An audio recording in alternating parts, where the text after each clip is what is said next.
ज्ञानवापी मस्जिद को लेकर एक बार फिर विवाद चल रहा है।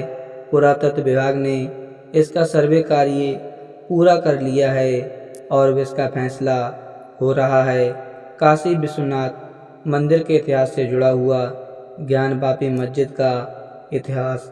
आओ जानते हैं कि क्या है ज्ञानवापी मस्जिद के विवाद का इतिहास। इतिहासकारों का मानना है कि 1194 में मोहम्मद गौरी काशी स्थित मंदिर को लूटकर तुड़वा दिया था। फिर से जब मंदिर बना लिया तो 1447 में जौनपुर के सरकी सुल्तान मोहम्मद शाह द्वारा मंदिर को तुड़वाकर मस्जिद बनवाई गई।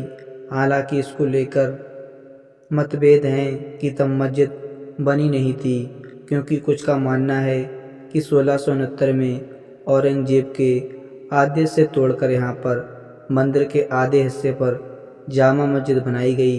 हालांकि मस्जिद को अलग से बनवाकर मंदिर की नींव और मलबे का इसमें उपयोग किया गया था। मंदिर टूटने और मस्जिद बनने के 125 साल तक कोई मंदिर नहीं बना था। इसके बाद साल 1735 में इंदौर की महारानी देवी अहिल्याबाई ने ज्ञानवापी परिसर के पास काशी विश्वनाथ मंदिर बनवाया। ज्ञानवापी मस्जिद का पहला जिक्र 1883 से 1884 के राजस्व दस्तावेजों में जामा मस्जिद ज्ञानवापी के तौर पर दर्ज किया गया। 1809 में हिंदू समुदाय के लोगों द्वारा ज्ञानवापी मस्जिद को उन्हें सौंपने की मांग की।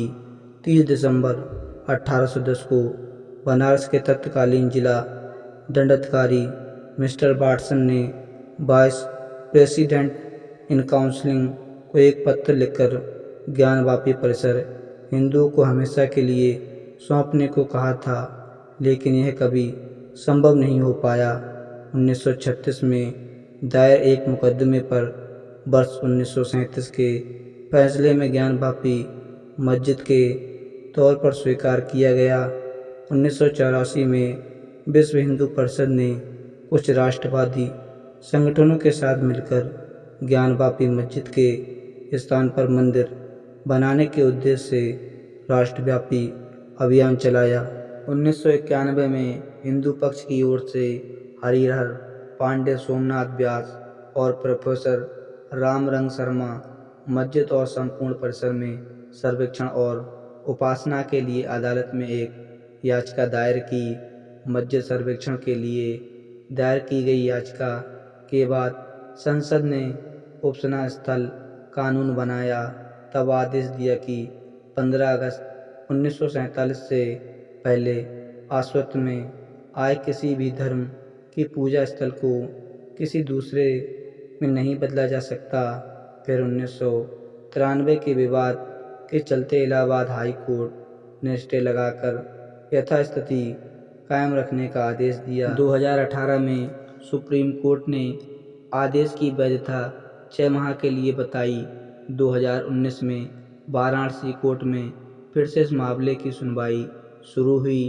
2021 में फास्ट ट्रैक कोर्ट ने ज्ञानवापी मस्जिद के पुरातात्विक सर्वेक्षण के लिए मंजूरी दी। 2022 में कोर्ट के आदेश के अनुसार ज्ञानवापी मस्जिद का सर्वे का काम पूरा हुआ। हिंदू पुराणों के अनुसार काशी में विशालकाय मंदिर आदि लिंग के रूप में अभिमुक्तेश्वर शिवलिंग स्थापित है। इसका उल्लेख महाभारत और उपनिषद में किया गया है।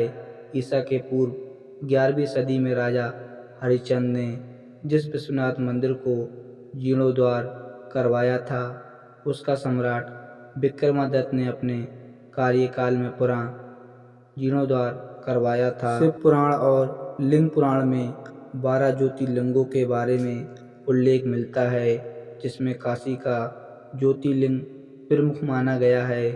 भगवान शिव के त्रिशूल की नोक पर बसी शिव की नगरी काशी भगवान शंकर को यह गद्दी अत्यंत प्रिय है, इसलिए उन्होंने इसे अपनी राजधानी एवं अपना नाम काशी रखा है।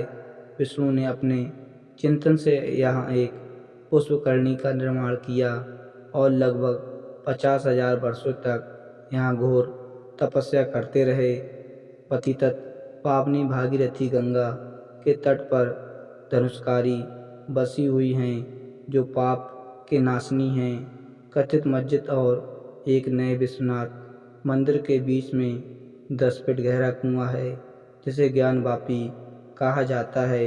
इसी कुएं के नाम पर मस्जिद का नाम रखा गया। स्कंद पुराण में कहा गया है कि भगवान शिव ने स्वयं लिंग विशेष के लिए अपने त्रिशूल से यह कुआं बनाया था। कहते हैं कि कुएं का जल बहुत ही पवित्र है, जिसे पीकर व्यक्ति ज्ञान प्राप्त कर लेता है। ज्ञान यानी बोध होना और वापी यानी जल। यह भी कहते हैं कि शिव जी ने ही अपनी पत्नी पार्वती को ज्ञान दिया था, इसलिए इस जगह का नाम ज्ञान वापी या ज्ञान का कुआं पड़ा। ज्ञान वापी का जल श्री काशी विश्वनाथ पर चढ़ाया जाता है। ज्ञान वापी मस्जिद का आर्किटेक्चर मिश्रण है। मस्जिद के गुंबद के नीचे मंदिर के स्ट्रक्चर जैसी दीवार नजर आती है और मस्जिद के खंभे भी हिंदू मंदिर शैली के बने हुए हैं। नंबर 2, 1991 में काशी विश्वनाथ मंदिर के पुरोहितों वंशों ने वाराणसी सिविल कोर्ट में याचिका दायर की।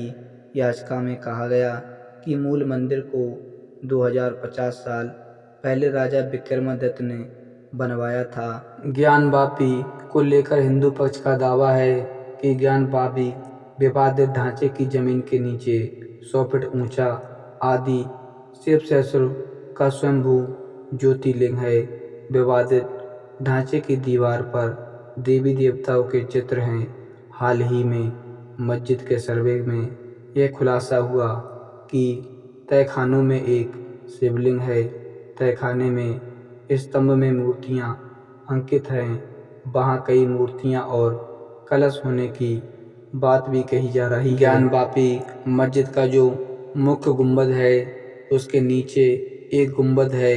दोनों के बीच करीब 6 से 7 फुट का गैप है। नीचे के गुंबद में गुंबद नहीं कहा जा सकता, क्योंकि वह एक शंकु आकार का है। ऐसा हिंदू सत्यपथ शैली में बनता है। गुंबद में जो नीचे का भाग है, वह मंदिर का मूल स्ट्रक्चर है। तो दोस्तों, आशा करते हैं कि आपको ज्ञान वापी मस्जिद की पूरी कहानी ज़रूर पसंद आई होगी। अगर कहानी पसंद आई हो तो चैनल को सब्सक्राइब कर दें। मिलते हैं एक नई वीडियो में, तब तक के लिए जय हिंद, धन्यवाद।